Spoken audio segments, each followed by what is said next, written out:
संतोष देशमुख यांची हत्या झाली, त्याला 3 महिने उलटून गेले आहेत। या प्रकरणाची बीडच्या जिल्हा न्यायालयामध्ये पहिली सुनावणी 26 मार्चला पार पडली। या प्रकरणामध्ये उज्ज्वल निकम हे सरकारी वकील आहेत। या प्रकरणामधील कृष्णा आंधळे हा आरोपी 3 महिने उलटून गेले तरी पोलिसांना सापडत नाही आणि अन्य जे आरोपी आहेत वाल्मिक कराड, सुदर्शन घुले आणि त्याचे साथीदार हे सध्या तुरुंगात आहेत। या सर्व प्रकरणामध्ये काही महत्त्वाचे जबाब आता समोर आलेले आहेत।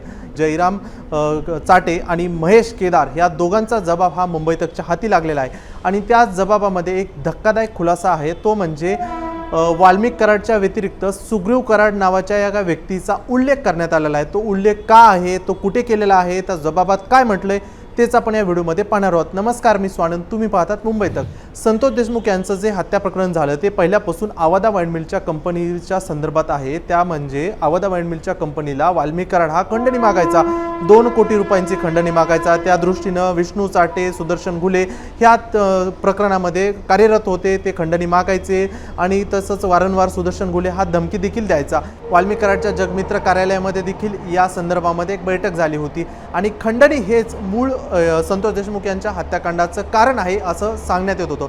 पण आता या खंडणीच्या व्यतिरिक्त वाल्मिक कराड जसं सांगत होता, खंडणी गोळा करा सुदर्शनला, आणि त्या दृष्टीनं 9 तारखेला संतोष देशमुख यांचं अपहरण झालं, त्यानंतर त्यांना अमानुष पद्धतीनं मारण्यात आलं आणि या सर्व पद्धतीचा घटनाक्रम सर्व राज्यानं पाहिलेला आहे। जे काही आरोपी आहेत त्या आरोपीमधील जो आरोपी आहे जयराम चाटे, हा जयराम चाटेच्या जबाबामध्ये एक वेगळीच माहिती आता समोर आलेली आहे।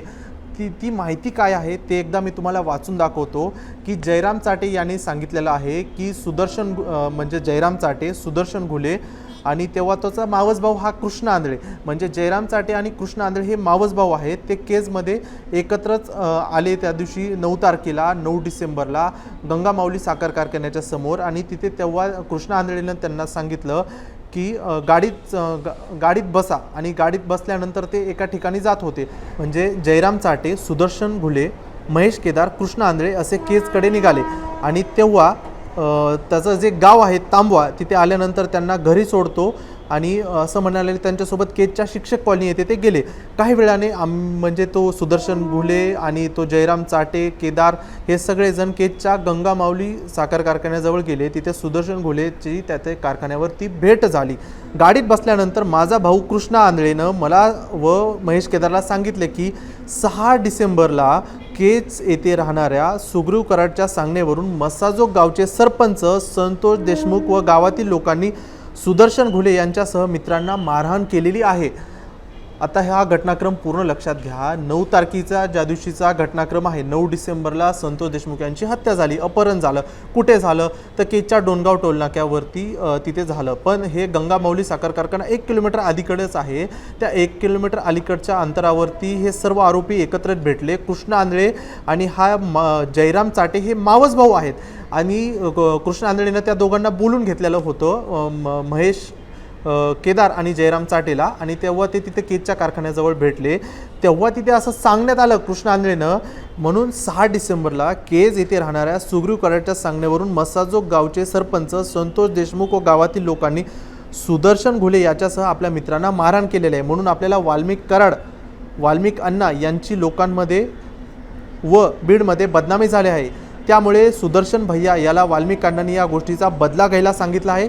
याचा बदला घेण्यासाठी आज आपण सरपंच संतोष देशमुख यांना उचलून त्याला चांगली अद्दल घडवायची आहे असं सांगितलं। त्यानंतर दुपारी 2:30 ते 3 वाजण्याच्या सुमारास सुदर्शन याला कोणाचा तरी फोन आल्याचं तो गाडीत बसला आणि त्याला गाडी आली, प्रत्येक याला गाडी आली असं सांगून तो गेला।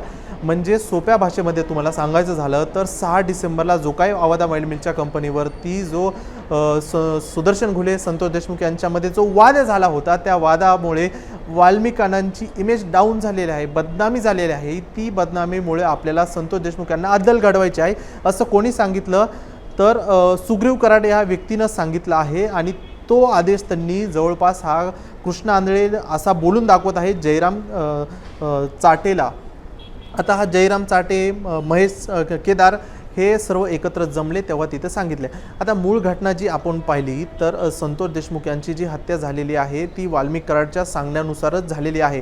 तो खंडणीमध्ये आडवा येत होता म्हणून त्याला संपवा अशा पद्धतीचे आदेश दिले आणि सुदर्शनने ती हत्या केली, अशा पद्धतीचा आतापर्यंत आपल्या समोर आलेला घटनाक्रम आहे। पण आता हे दोन जबाब आहेत, ह्या दोन जबाबामध्ये सुग्रीव कराडच्या नावाचा उल्लेख आहे। आता सुग्रीव कराड कोण आहे तर हा सुग्रीव कराड हा केजमध्ये राहणारा रहिवासी आहे।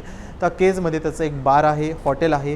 त्याच्या पत्नीनं बीडचे जे खासदार आहेत बजरंग सोनवणे यांच्या कन्याच्या विरोधात केजची नगरपंचायतची निवडणूक लढवली होती आणि जिंकली देखील होती। तसेच त्या व्यतिरिक्त सुग्रीव कराडची आई ही पंचायत समिती सदस्य राहिलेली आहे, त्यामुळे हा राजकीय क्षेत्रामध्ये कार्यरत असणारा व्यक्ती आहे। आता सुग्रीव कराडचं नाव यामध्ये आलेलं आहे।